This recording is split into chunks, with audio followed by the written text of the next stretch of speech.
Здравейте и добре дошли отново. Пак сме заедно.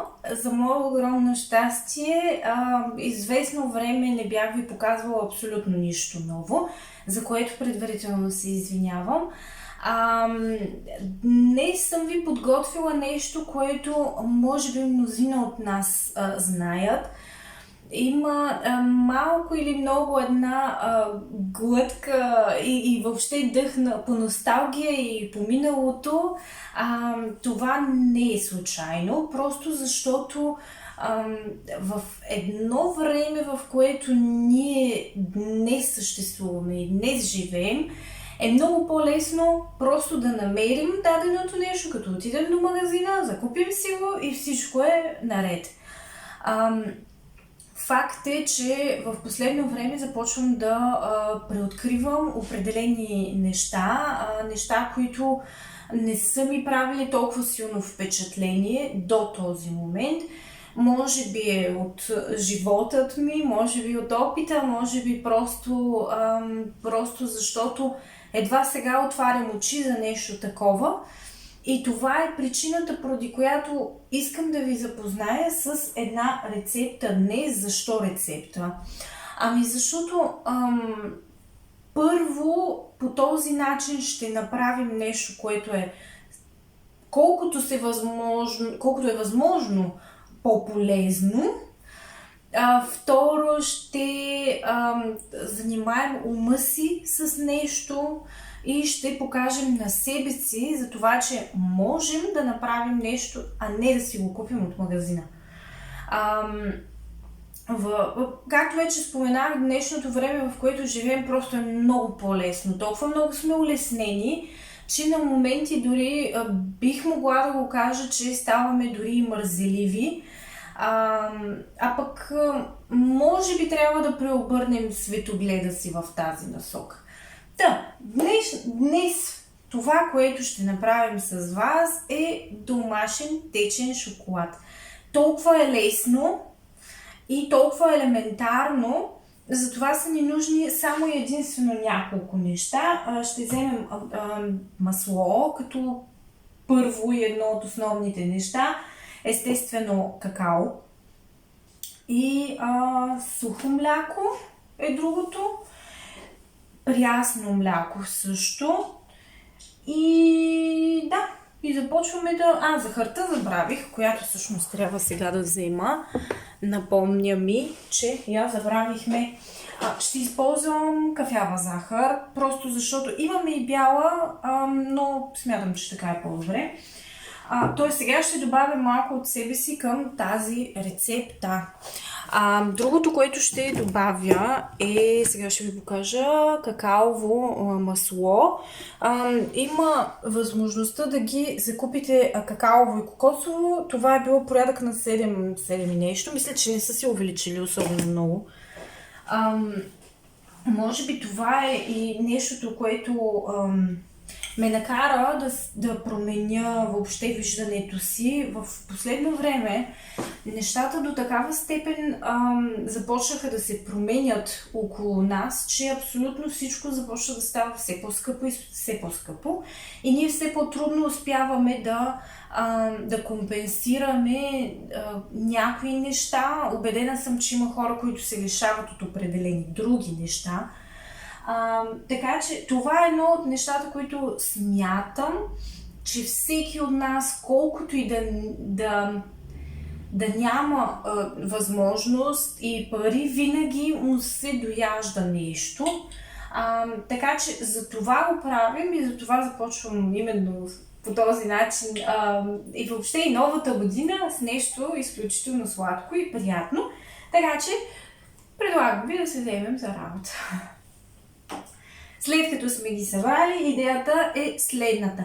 Ще направим, първо ще сложим всички сухи съставки на едно, а след това ще добавим и останалите и ще бъркаме. Това е идеята. Нищо сложно няма в самата рецепта. Мисля, че говоря твърде много, затова се залавяме за работа точно сега. Това, с което ще се заемем най-напред, е да си разтопим маслото. Ще сложим Сега ще видим само с колко разполагаме. Но ето така изглежда кокосовото масло. Надявам се, че ще има достатъчно. И така започваме голямата борба. След като се преборих с какаовото масло, вече мога да добавя обикновеното такова. Защо го слагам? Просто защото самия аромат е по-наситен. Това е единствената разлика. За мен всеки може да експериментира както си прецени. Идеята е да е с вид масло, защото когато се изстуди самият крем, така да го кажем, той се втвърдява и всъщност това му помага за тази цел. Следващата стъпка, която предприех, е да смеся какаовото масло, което е 50 грама, с обикновено краве масло, което не е закупено от големите хранителни вериги, а е домашно производство, което ви съветвам вие също да потърсите и да намерите. Следващата стъпка е да смесим сухите съставки. В купата ще сложим в следната последователност. Първо ще сложим захарта и какаото.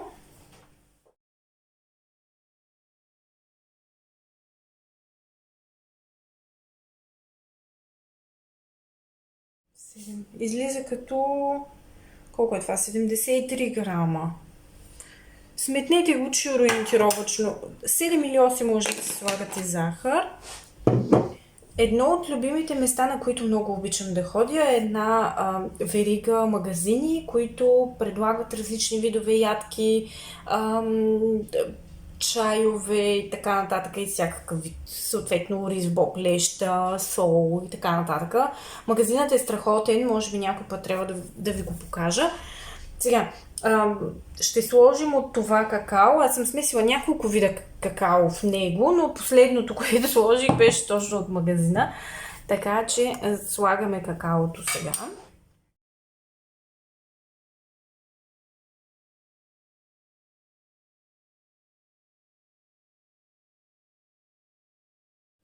Ще ползвам така или иначе миксера в последствие. Сега, тук ще ги разбием добре, даже може би какаото трябваше и да го пресеем.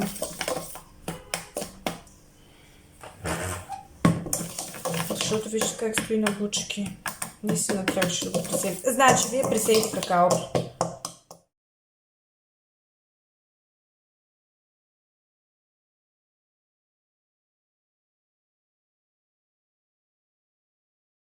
Едно от нещата, които смятам, че за този вид шоколад има особено огромно значение, това е вида на сухото мляко. На пазара почти не може да се срещне такова сухо мляко.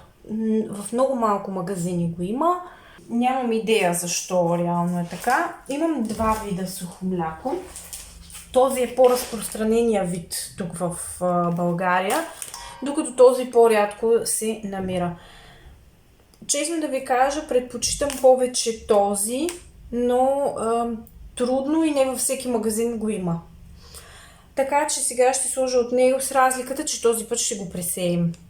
Сухото мляко е 250 грама.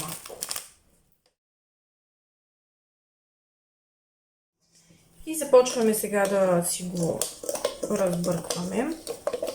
Млякото не ни стигна, сухото мляко. И то не малко. Така че сега ще, за съжаление, просто не съобразих. Така че се надяваме да стане. Ще намалим най-вероятно от количеството на прясното мляко.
Не забравяйте да го сложите в хладилника.